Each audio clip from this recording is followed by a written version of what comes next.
Ертең дүниежүзілік қан доноры күні. Осыған орай тілшіміз елордадағы қан орталығына барып қан тапсырды. Жалпы елімізде қанша донор бар? Материалға назар аударайық.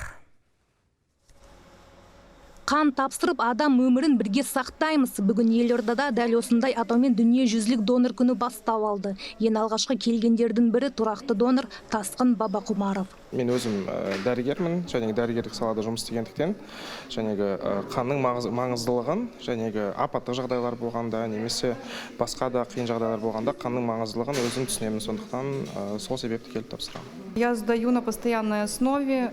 Менде екінші қан тобы, 2 балам бар. 10 жылдан бері донормын. Қан тапсырғаннан кейін денсаулығым жақсарады, ал менің қаным біреудің өмірін сақтап қалатын болса, өте қуаныштымын.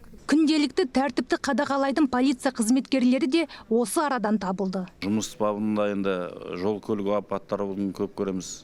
Содан адамдардың қан көп жоғалтып жатқанын көріп, сосын өзіміздің азаматтық борыш енді содан келіп 2015 жылдан бастап тапсырғанбыз.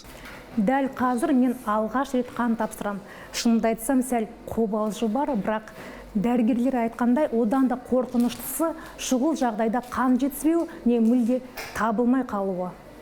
Дәрігерлердің айтуынша соңғы кезде қан тапсырушы қатары көбейіп келеді. Ал қан тапсырушылардың жартысының көбі ер адамдар. Донор болуға 31-51 жас аралығындағы азаматтар көбірек ниет білдіреді. Жалпы 2024 жыл бойынша айтып кетсек, бізде 31 мың донор қан тапсырған. Ақылы донорлар, олар 8% құрайды. Көбінесе ол теріс құрамды қан топтары, өйткені бұлардың саны өте аз, сұранысқа ие болып тұрады. Қал 92% бізде ақысыз түрдегі донорлар болып табылады. Ел ішінде үнемі қан тапсыратын тұрақты донорлар да бар. Олардың саны жыл санап артып келеді, дейді дәрігерлер. Мәселен, биыл Астанада 29 адам құрметті донор марапатына ие болған. Сырнай Жанатхан, Сәбит Наурызбай, 7-ші арна.